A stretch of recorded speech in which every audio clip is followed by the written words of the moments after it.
And then suddenly I was taken to the orphan's home. I was only 9 or 10. And I put my feet down on the sidewalk, and they had to drag me in. I said, I'm not an orphan. And then later, some people said, well, it's better you forget about your mother. I said, but where's my mother? They said, she's dead.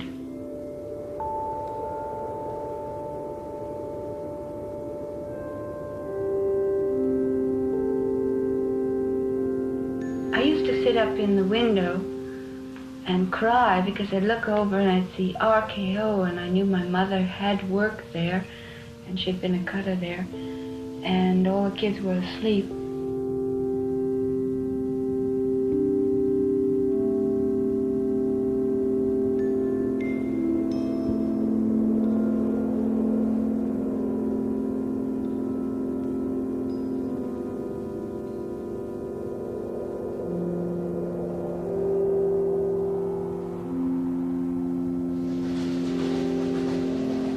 Grace used to come to the orphanage and take me out sometimes.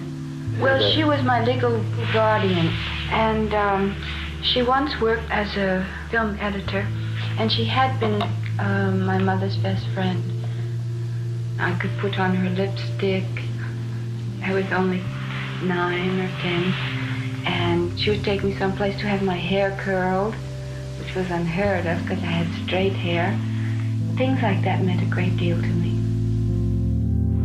I cleaned that dormitory where I slept.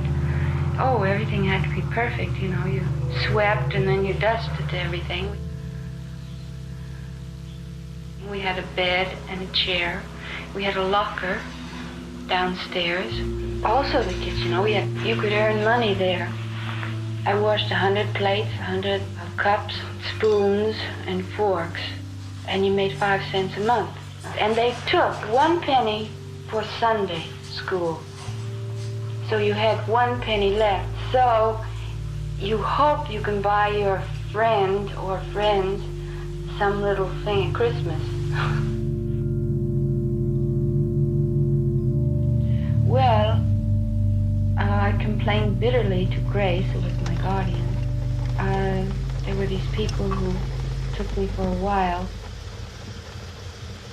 Grace was financially unable to care for me, but I'm very grateful that they at least assumed the responsibility, because I could have just been kept there until I'm 18.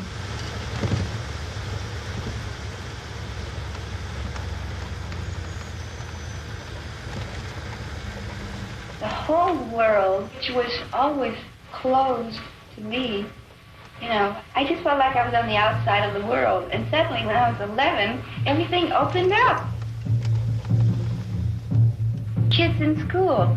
Well, it's true, mostly they were boys, but even the girls paid a little attention to you just because they thought, she's to be dealt with. For instance, I had this long walk to school, 2.5 miles to school, 2.5 miles back. Well, I'll tell you, it was just sheer pleasure. Every fellow honked his horn, and I'd wave back. I thought, gee, what happened? The world became friendly. It opened up to me.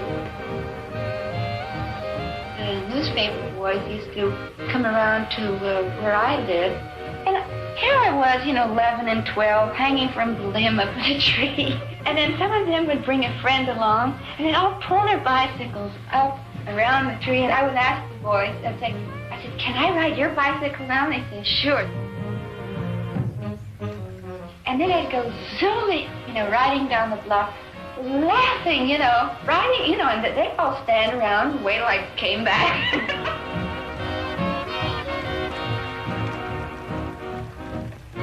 But I loved the wind because it felt like it caressed me.